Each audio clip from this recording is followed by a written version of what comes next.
So we've got Assessment 2, Creative Presentation. What my creative presentation will cover. So number 1, my evolving personal pedagogical stance. Number 2, a critique of relevant theoretical models. Number 3, deconstruction of my 5 principles and their conceptualized rationale to their implications for best classroom practice. Number 4, detailed examples of how each principle determines classroom routines, rituals, conduct, expectations and consequences. Number 5, knowledge of the Australian professional standards for teachers. So my evolving personal pedagogical stance has changed quite a bit over the years. There's a number of reasons and influences that I've had that have changed my stance and developed it into what it is now. So I've got three main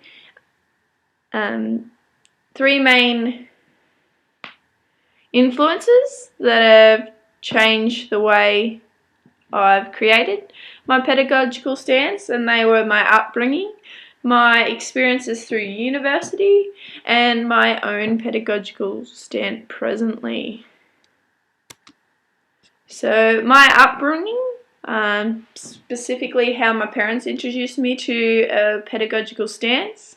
So the way that my parents brought me up was very strict and autocratic style, meaning that they were in charge and I had to follow what they set out.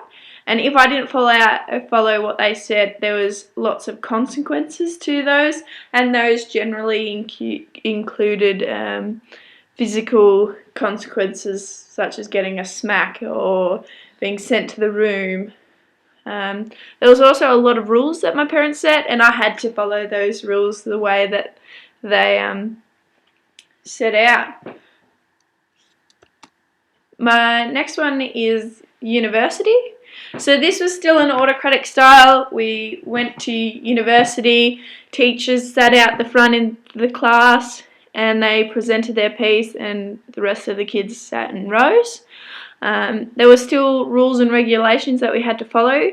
So I did a lot of teaching through outdoor ed across my university course, and this still was autocratic just because we had so many rules and regulations we had to follow. So we had to make sure that students didn't harm themselves while we were out in the outdoors. So I found it very difficult to take on any other styles or stances of how I was going to teach them. And as being raised by my parents, in which they enforced one person's in charge and the rest follows, I found it quite difficult in my teaching to change from those ways. While I was at uni though, I did do a lot of research into different pedagogical stance, and one leader specifically at uni really showed me a different style of teaching. So we went on a trip down the Murray in which us as students were in control of the whole trip, and the teacher just every now and then put in his words, helped resolve conflict between group members, and I thought that was a really great way to teach. I felt like everyone was valued more, and I had a very more enjoyable trip that way. So that was more an introduction into an abdocratic style. So the teacher sat back and it was kind of like group orientated. All our students were in charge and all our opinions were valued. So that's led to my pedagogical stance, which I believe is an effective relational stance. So and autocratic. So autocratic, I trying to get away from autocratic styles, but just being brought up, and that's how society perceives teaching. It's slowly changing and evolving, but majority of our teaching styles are through autocratic. So one person's in charge, and the rest have to follow. Although I believe, and I tried implementing it into my placement that I've done recently, in allowing students to have a say, and that we're all a group and it's not just me. Although I'm teaching at the front of the class and teaching the theory because they don't know it, the students don't know it, I'm still allowing them to have a say, because I feel like it inspires them more to do work, and it really helps build their confidence as themselves. So, a critique of relevant theoretical models. So there are a number of theoretical models that may be used in teaching of students. The three that I believe are most fitting to my pedagogical stance are Cantor and Cantor, Dreykus and Bolson. So Dreykus' theoretical model is all about that humans or students or anyone behave in ways because they want to fit in. They want to fit in with students, they want to fit in with teachers, they just have this longing to fit in. So most of their behaviours arise from them trying to fit in. So all behaviours have a purpose, they want to fit in, and Dreykus talks about 5 different stances where students go through. They just want attention, and then they want a power play. So with attention, they may not get this at home, and so they're trying to get the teacher's attention. So they might interrupt the class and do things wrong just to get that attention. But when teachers tell students off or talk to them, students stop the misbehaviour.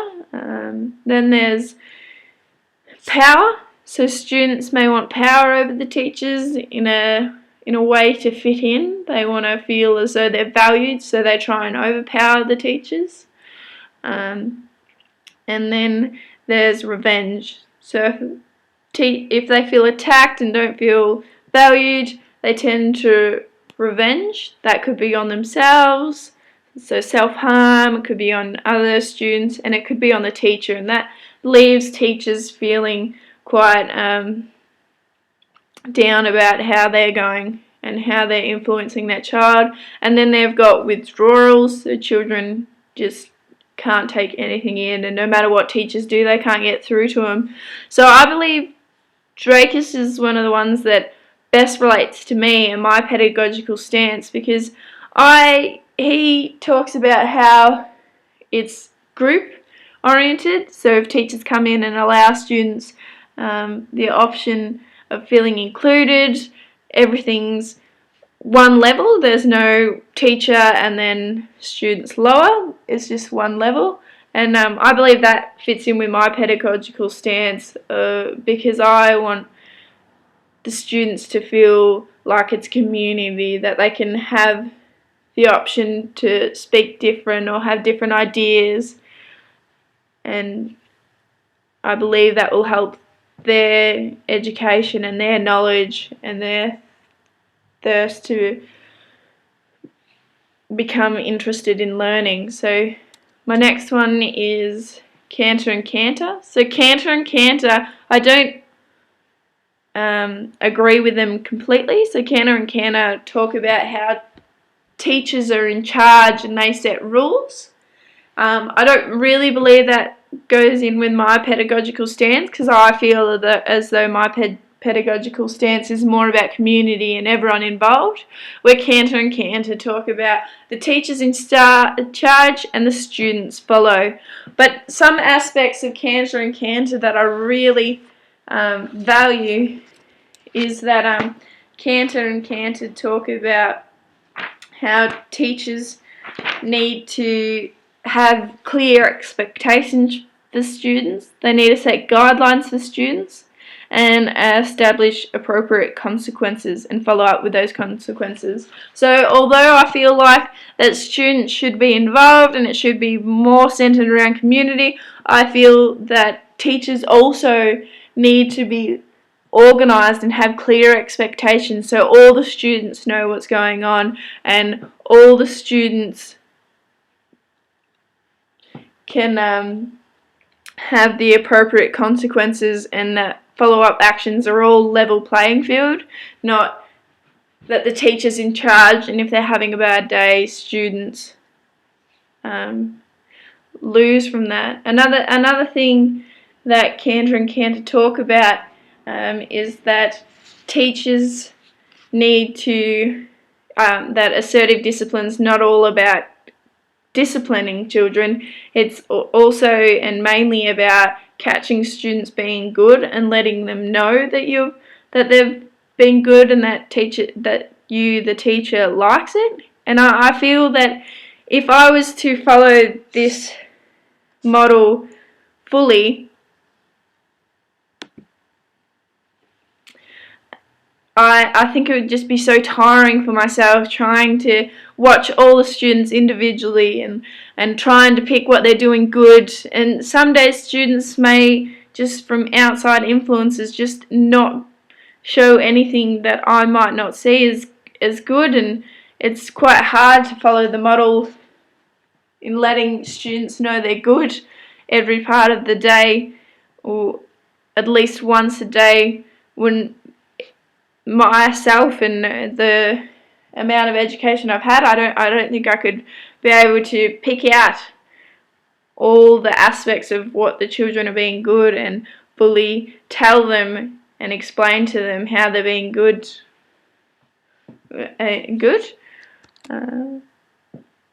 My next one is Bolton. So Bolton's a bit of a mixture between Dreykus and Cantor. So he goes along and talks about Dreykus and how he also believes that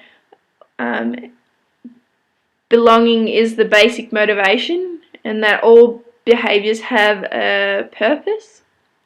But he goes into a bit more detail in that he wants community, but he also wants the teacher to be the leader. So he necessarily doesn't want the teacher to be in charge, but he wants the teacher to be the one that's directing the students in a positive way. So he talks about, teachers can show positive behaviours and demonstrate it so students follow it. He also talks about how he believes that every behaviour has a purpose, so he enables teachers to be community, but he also has them somewhat in charge as well. And he also, like Dreykus, talks about goals of misbehaviour, so identifying that when students are bad, that it's a social matter and it's not an individual matter. So you don't necessarily attack the student individually, and you do it as a whole. So if a student's misbehaving, you talk to the class as a whole. So that reduces the chance of the teachers being attacked by the students, or there's revenge against the teachers because the students believe that the teacher's unfair. So they're my pedagogical models. My next part is deconstruction of the 5 principles. So my 5 principles have come about from my upbringing and my personality, and the education and the experiences that I've had so far in becoming a teacher. My 5 principles are fairness, respect, honesty, integrity, and compassion. So in fairness,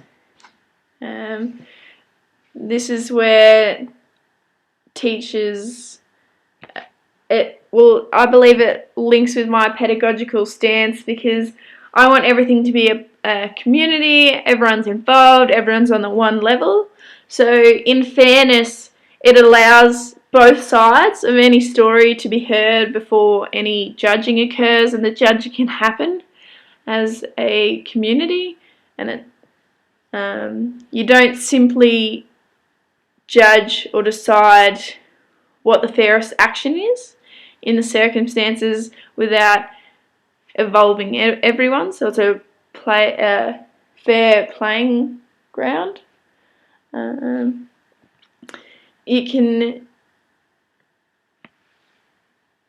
It can model correct behaviour between teachers and students. So if teachers set rules saying that there's no phones in class, it applies to both the teacher and the students because it's a community, so everyone involved in that classroom has to abide by the rules. So there's no standards that the teachers are higher or the students are lower. So fairness, I believe, enables that.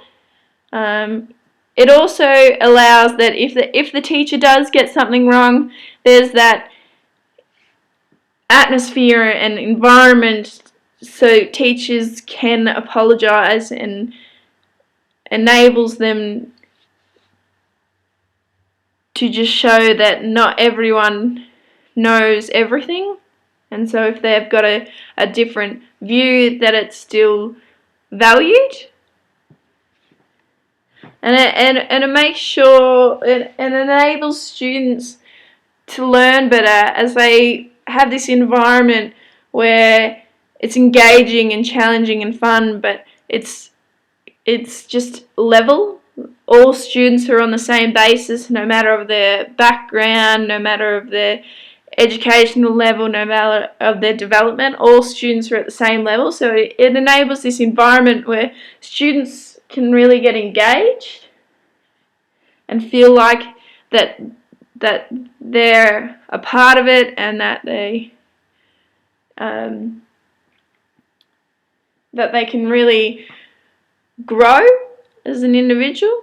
Fairness also, so my next point is respect, and I believe respect is a key principle, as with respect and honesty, I believe the other principles can't really happen.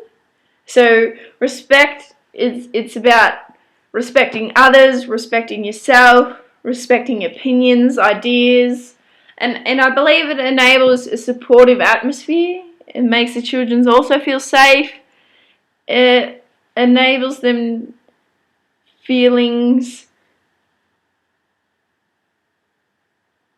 that they matter and that you believe in them.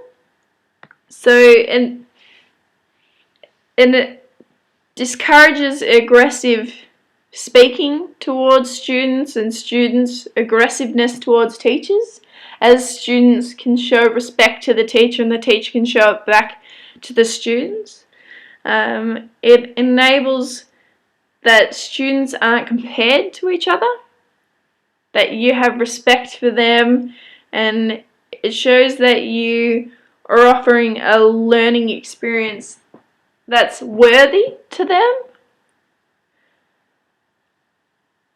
and enables students to have clear rules about personal space, property, and safety, and enables all students to come together. And respect can also lead to the outside of schooling, so students can take this respect that they've learned in the classroom and apply it to working experiences and in the workplace. So honesty is another key principle that I believe is important to classroom practice. So honesty is in the classroom, in the school, to themselves. It really links with respect and fairness. It enables It enables an approachable aspect to be in your classroom, because if all students are honest, there's there's the space and the feelings of being able to really break down barriers, and they can ask questions in knowing that they won't be rejected, as everyone's going to be respected, and they can ask questions if they don't understand. And in this community setting that I wish to bring on, honesty, it just enables students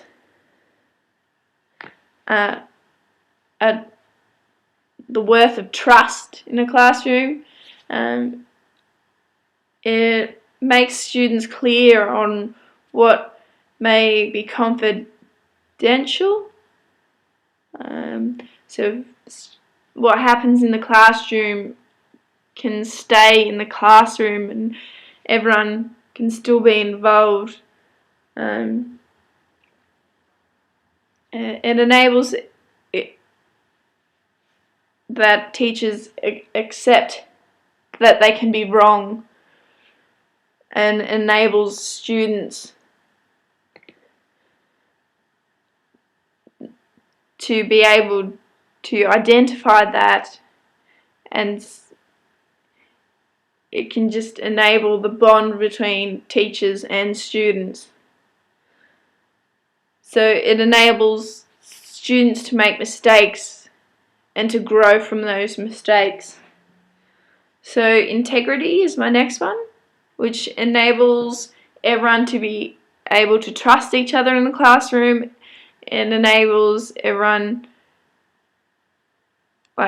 it can make it clear to students what can remain confidential.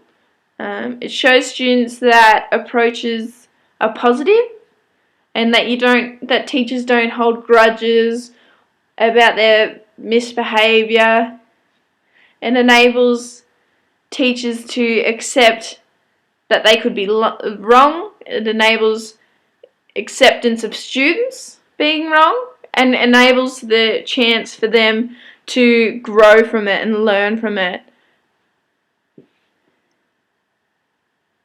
And it enables teachers the idea of modelling strategies and behaviours that you want your students to adopt. And integrity also enables all backgrounds to be valued and upheld in the classroom. And my last one is compassion.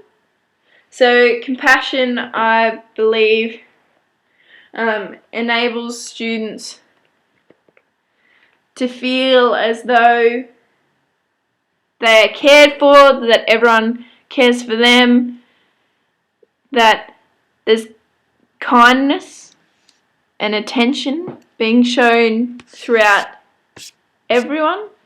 So with the models and the theory and my pedagogical stance, where I believe that there is that people do feel as though that they want to fit in, and through compassion and being kind and considerate and showing people that you care about them, this community can really gather as everyone feels as though they are cared for, and that they're a part of the social structure, and that when creating an environment where children and staff feel safe, it really brings out higher levels of learning.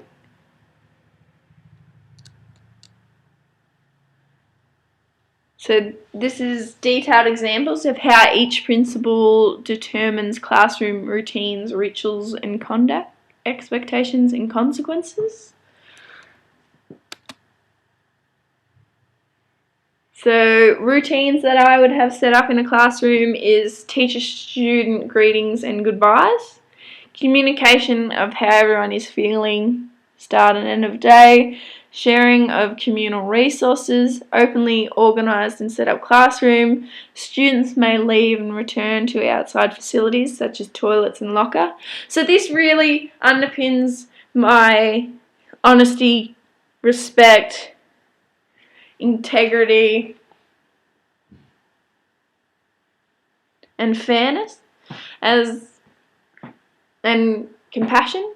There's compassion shown through the greetings and goodbyes and the communication of how everyone is feeling at the start and end of day. The fairness and respect and honesty is sharing of communal resources. So there's a fairness shown through that each individual is allowed access to resources in the classroom. It also shows respect because students can use the communal resources and may leave individual stuff alone. Openly organise and set up classroom enables fairness and integrity. So it establishes positivity and that there's a plain level field as all students can be seen in the classroom. If this classroom is set up in a way which the teacher can see everyone's faces, students can feel valued, and there's real respect in allowing students to leave and return out of the classroom to the toilets and the locker. So rituals celebrating important dates such as birthdays as a class, reward individuals for their efforts shown, class discussions regularly and coming together on new lesson or topics. So fairness is shown through the rituals as everyone is involved and everyone's birthdays or important dates are celebrated. It goes in integrity as individuals are rewarded on their efforts shown, and respect because teachers are respecting the work that the students have done. Respect is also shown through class discussions as it enables the class to discuss, so everyone involved in the classroom can discuss what they've learned and how they're going. And then the coming together on new lesson topics. It just enables the compassion to be shown as everyone's joined together and they can be a part of the community. Everyone's can start the new topic at the same time, or they can talk about where they're at with their last topic and then decide as a community how they're going on from there. So the next is conduct expectations. So listen to and value everyone's opinions, agree to disagree, and positive verbal and physical interactions. So my fairness, everyone has an opinion, and integrity, you're still allowing everyone to have a say.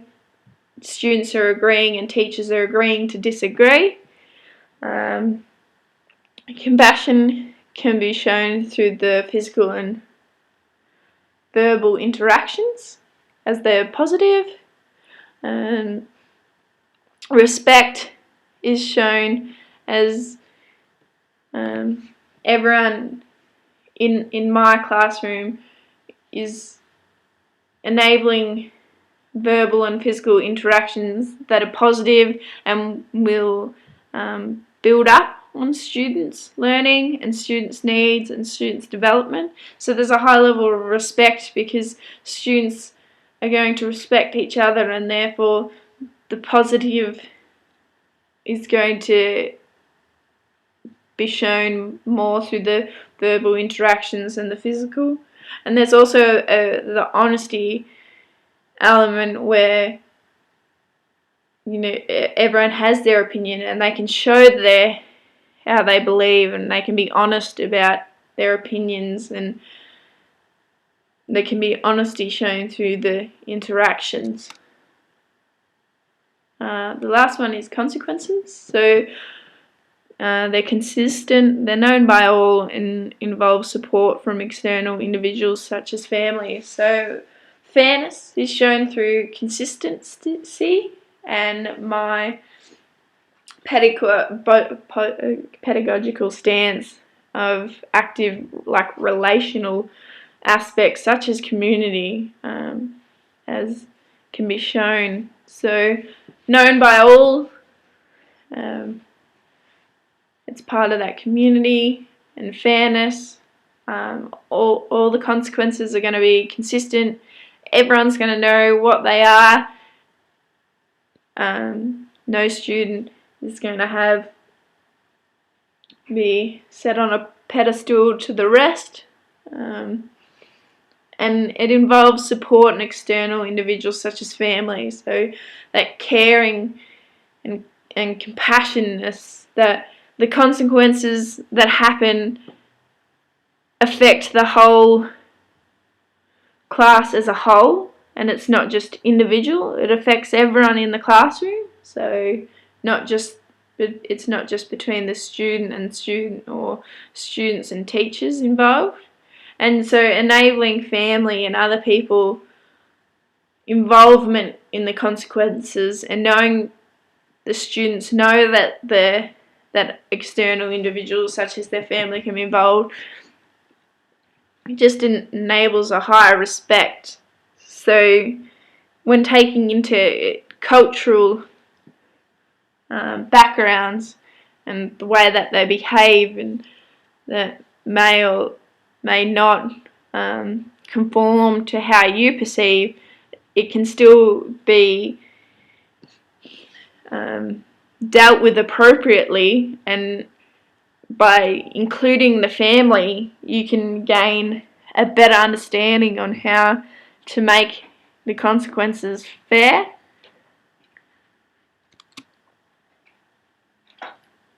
So my last point for the presentation is knowledge of the AITSL, so the Australian Professional Standards for Teachers. So this is created by the AITSL, in which they provide requirements that teachers need to uphold, so that all education for students is on a playing level field, and all teachers know how and how to teach their students. So the two that I'm going to look at is professional knowledge. So professional knowledge, I believe, takes in my pedagogical stance of active relational, including community. So professional knowledge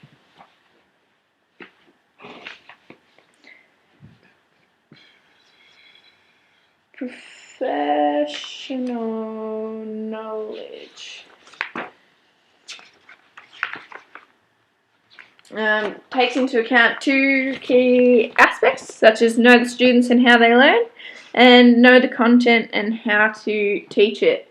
So in knowing students and how they learn, I believe through my principles, respect, honesty and integrity can be shown, as teachers are demonstrating knowledge and understanding of their physical, social and intellectual development, and they enable respect through that, and there's integrity shown through knowing the student. It also enables them to understand the impact of cultural identity, linguistic background and education of people from different backgrounds, such as Aboriginals and Torres Strait Islanders. It also enables teachers to meet needs of students from a range of abilities, because they are showing respect that the students are at different levels, and it just enables them to develop lesson plans specific to those. The next one is know the content and how to teach it. So I believe that's respect, honesty and integrity can be shown through that. As students respect that the teachers know that they know the content, and when they don't, there's respect and honesty shown through students being enabled to identify where the teacher may have gone wrong. It also enables that through my pedagogical stance of community, there's also no individual being picked on specifically. There's honesty and respect being shown and integrity being shown through that everyone's knowledge can come out, and there's respect in being there's respect being shown through how it's taught, and there's real honesty shown through how it's taught, and how it relates to the curriculum, and can be further led on outside of school.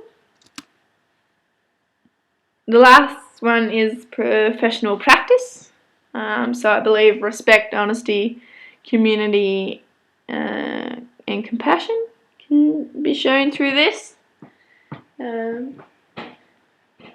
So respect is shown through, so professional practice involves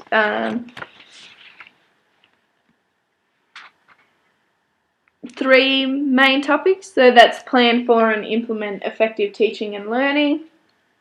So through planning and implementing the effective teaching and learning, there's respect corresponded between the teacher and the students themselves in being able to teach a range of strategies and using resources like technologies such as RCT and engaging the students in their learning.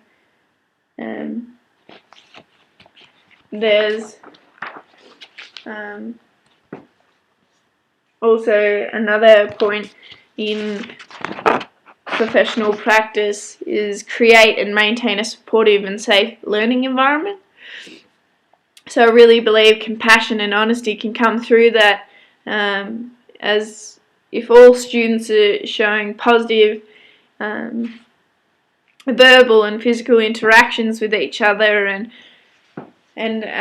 enabling the agree to disagree, there's this environment that's enabling the feelings of being safe and that everyone's supported in the classroom. So the last point that's under professional practice is assess and provide feedback and report on students' learning. So I believe this really underpins honesty, my principle of honesty, because it enables feedback that's honest to the students. It's done in a way that's positive and enables students to grow, but there's a level of honesty in the feedback given to the students.